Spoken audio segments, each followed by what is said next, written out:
I think making $1 million was something I never thought was going to happen in my 30s, and then being able to do it again and again, and then really build a life that the money comes in and it serves people, and I don't have to be actually working all the time. So that for me, the dream life is I get to wake up and take my kids to school and pick them up from school and take Fridays off with my wife every Friday and have date day and actually live my life and then enjoy my work, and people get served, and like it all happens. I don't feel like I have to sacrifice one over the other. So that's the biggest accomplishment, is being able to build all that and make it work.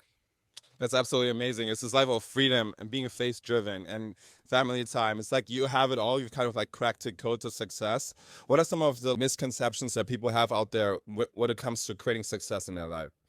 I think people try too hard. Like they think if I work more hours or if I hustle, because I think hustle culture is destroying people, because hustle is really laziness in disguise. Yeah. It's super lazy to hustle because anybody can hustle. It doesn't take any creativity to just do more stuff. The smart people are the ones that stop and think about, what does it actually take to move the needle in my business? What if what I'm doing is actually driving business and what's not? So I think that's one of the biggest misconceptions. I'll just do more. If I'm making 50,000 a year, working 20 hours or 30 hours a week, I want to double it. I'll just double my hours. Usually it's working less is the key, because you have to then get focused on what actually moves the needle. So that's a little bit harder at first, but easier long term. Super powerful, super powerful. Okay, I love to ask everybody about generational worth. Generational worth to me means becoming the kind of person that says, I may not come from a healthy, wealthy family, but a healthy, wealthy family comes from me. Oh, I like that. Now, when I say that, what does generational worth mean to you? I think it's making sure that my family and the people that come from my lineage are walking with Jesus, and they're walking in their true identity, as opposed to, oh, school taught me to be this way, or my friends are this way, or the world's doing this, I guess I have to do this. I feel like everyone was designed to be a certain person. And so generational worth is everyone in the family being fully who they were designed to be, because that's the way they're going to have the biggest impact in the world. So, and we're all different. So, not even making my kids do what I did or act like me, because they were designed maybe for something different. And so, I don't want to put that on them, but help them feel the permission maybe to like be authentically themselves, even when that's hard because everyone else looks different or is taking a different path. Absolutely. Do you think entrepreneurship is the main way for people to live authentic lives of freedom, or what would you say is the main way for people to be living that life? Yeah, I don't think entrepreneurship is the only way.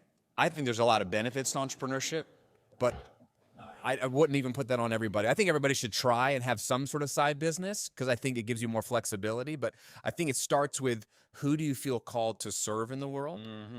And what are you really passionate about? And then how can we monetize that? And that could be through, you could find the perfect job where you get to work with people and you love it and you get to do exactly what you want to do.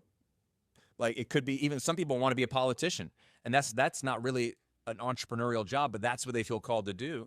Or a pastor, that's not really an entrepreneurial job, but that's the perfect fit for them. But for most people, I think entrepreneurship is going to be the future, because in a way it was always the past.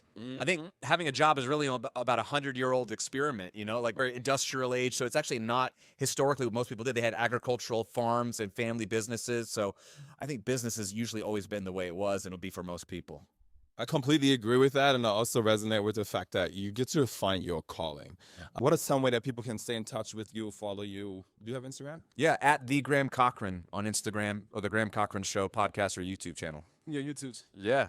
Yeah, absolutely. Thank you so much. Any words of wisdom for the past version of you who was just getting started on their journey, maybe 5, 10 years ago? What would you say to them? Don't feel like you have to have it all together. Just start now. Go ugly early. That's what I always heard. Go ugly early. It's messy, but just go. Because if you don't take action now, someone else who's in your exact same shoes is going to take action, and they're going to get ahead of you, not because they're better than you, smarter than you, more connected than you, but because they just decided to do it. You can figure it out along the way. Graham Cochrane, everybody. Let's go.